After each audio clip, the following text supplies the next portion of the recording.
Assalamualaikum warahmatullahi wabarakatuh. Apa kabarnya anak-anak hari ini? Semoga kalian senantiasa sehat dan bersemangat ya. Sebelum Putrisya mulai pelajaran pada hari ini, marilah kita berdoa dulu. Berdoa dipersilahkan. Berdoa selesai. Ya, di sini Putrisya akan menjelaskan tentang bab 3, yaitu zat pengatur vitamin dan mineral.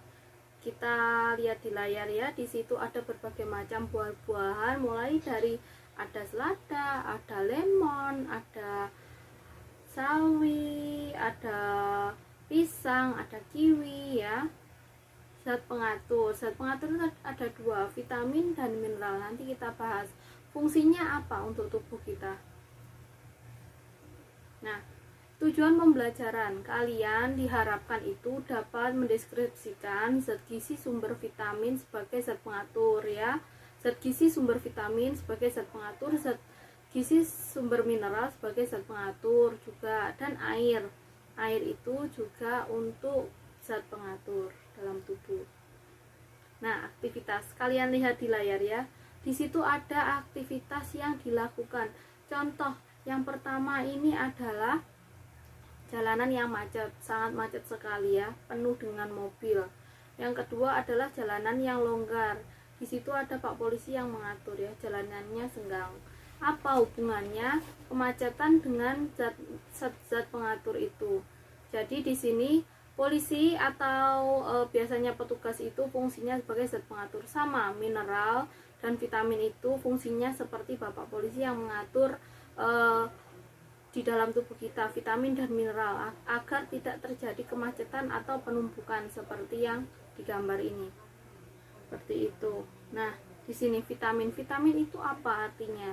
Vitamin itu molekul organik yang diperlukan tubuh ya untuk proses metabolisme setiap hari dalam tubuh 24 jam kita melaksanakan metabolisme ya, mulai dari bernafas itu termasuk, dan pertumbuhan untuk pertumbuhan normal. Dapat dilihat di sampingnya yang kecil itu adalah berbagai macam sayur-sayuran dan daging, ada buah-buahan, itu termasuk sumber vitamin dan mineral dalam tubuh.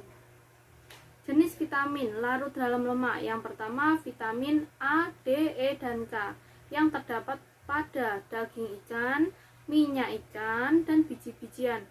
Sumber minyak seperti kacang-kacangan juga ya, itu adalah bisa diekskresikan atau bisa dikeluarkan. Yang kedua adalah tidak diekskresikan atau ditimbun dalam tubuh. Contohnya vitamin larut air seperti vitamin B dan vitamin C. Pasti kalian tahu apa saja makanan yang mengandung vitamin itu. Nah, nanti kita bahas. Vitamin larut lemak, fungsinya apa? Berpengaruh terhadap pertumbuhan dan penglihatan, seperti itu. Yang kedua, membuat reduksi yang diperlukan dalam proses penglihatan ya. Fungsinya adalah untuk penglihatan, pemeliharaan jaringan pelapis. Vitamin A ada dua bentuk. Yang pertama vitamin A, yang kedua adalah provitamin A ya, atau karotin. Karotin biasanya dalam makanan. Kekurangannya itu bisa menyebabkan sakit mata, penyakit kulit, dan gangguan pertumbuhan.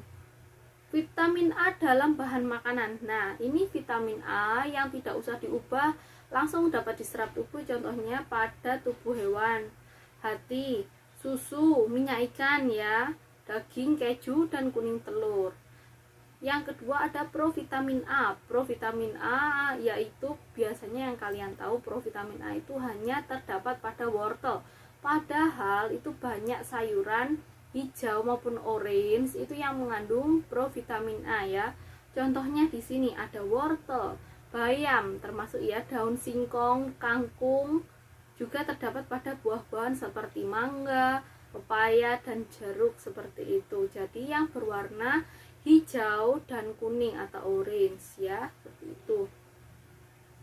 Kebutuhan vitamin A berdasarkan perhitungan WHO, separuh dari karotin dalam jumlah tubuh itu diubah menjadi vitamin A ya, 1/6-nya.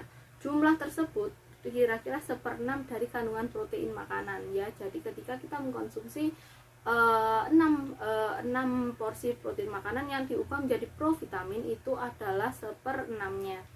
Nah, terlalu banyak mengkonsumsi vitamin A itu menyebabkan keracunan vitamin A atau yang disebut hipervitaminosis ya. Penyakit Penyakit yang ditimbulkan akibat kekurangan vitamin A. Kalau tadi kelebihan ya, kalau ini kekurangan. Apabila kekurangan itu akan mempengaruhi gangguan penglihatan ya. Vitamin A itu kan fungsinya untuk menjaga kornea mata ya. Jadi ketika mata normal menghasilkan mukus atau cairan lemak kental yang biasanya di mata, itu yang dikeluarkan sel epitel mukosa sehingga membantu mencegah infeksi. Jadi fungsi air mata kita dan ada lapisan kental itu adalah untuk mencegah infeksi seperti itu. Jadi tidak ada kuman atau virus yang masuk ke mata. Nah, seperti itu. Bila kekurangan vitamin A, sel epitel mengeluarkan keratin ya. Apabila kekurangan vitamin A, sel epitel itu akan mengeluarkan keratin.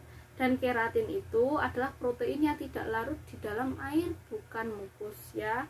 Menimbulkan keratinisasi atau dia jadi kering. Maka harus bersyukur karena kita di negara tropis ya. Kita tidak kekurangan vitamin D karena setiap hari matahari itu memancarkan sinarnya ya. Jadi kita harus bersyukur. Berbeda dengan orang barat. Orang barat sangat putih karena sinar matahari tidak berlimpah seperti di negara kita.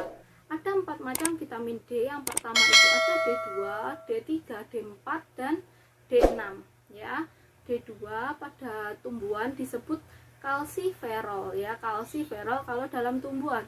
Kalau dalam hewan disebut esgosterol. Esgosterol hewan, kasisterol di tumbuhan. Kalsiferol. Vitamin D berpengaruh pada pembentukan tulang dan gigi serta mengatur zat kapur dan fosfor ya. Bahan makanan mengandung vitamin D diantaranya ada ikan, minyak ikan, ada kuning telur, susu, keju dan mentega ya. Tuh. Kekurangan vitamin D penyebab ya, kekurangan vitamin D itu menyebabkan rakitis atau riket. Biasanya itu bentuk kakinya O. Nah, itu karena kekurangan vitamin D. Ada osteoporosis, biasanya terdapat pada orang yang sudah lanjut usia, osteoporosis ya, karena kekurangan vitamin D mengakibatkan pengeroposan tulang seperti itu. Ada reumatoid atau artritis pelunakan tulang.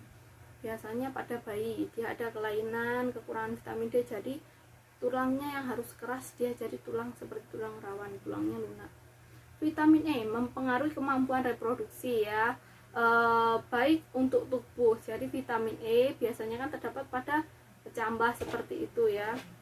Sumbernya ada beras tumbuh, sayuran hijau, lemak, daging, susu, mentega, serta minyak gandum. Itu diantaranya ya. Terus kebutuhan vitamin E itu ada 400 UI sampai 800 UI. Vitamin K. Vitamin K disebut sebagai vitamin koagulasi. Vitamin ini mendorong pembekuan darah ya. Jadi ketika kita luka, biasanya kita mengeluarkan darah. Nah, vitamin K itu berfungsi untuk pembekuan darah supaya darahnya tidak terus mengucur. Jadi dia bisa kering seperti itu.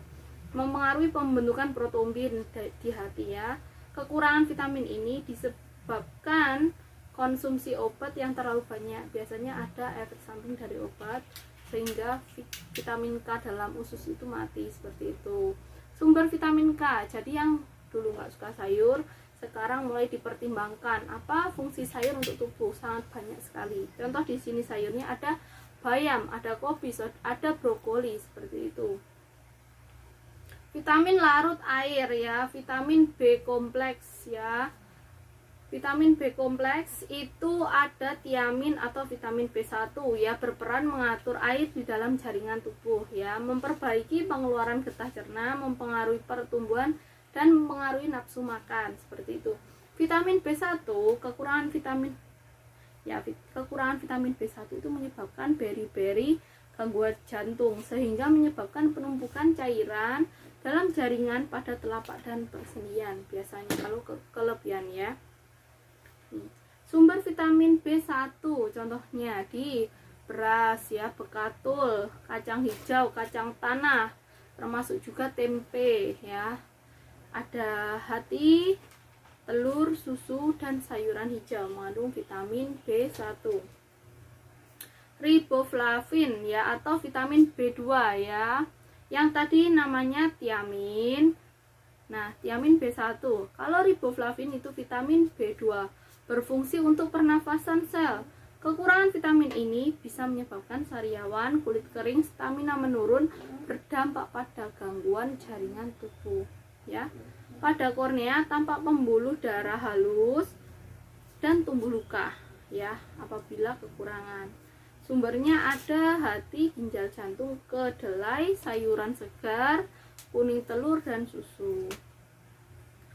Niacin atau B3 ya. Tiamin, riboflavin, yang ketiga itu adalah niacin. Kekurangannya hampir sama seperti itu, menyebabkan pellagra, sakit tenggorokan ya. Pellagra biasanya itu diderita oleh penduduk di daerah dengan makanan pokok jagung dan sedikit mengandung niacin dan asam amino triptofan. Asam pantotenat atau B5, vitamin B5 diperlukan untuk sintesis lemak dan sterol. Gejala kekurangannya itu bisa menyebabkan kelelahan, bisa menyebabkan meningkatnya sensitivitas insulin,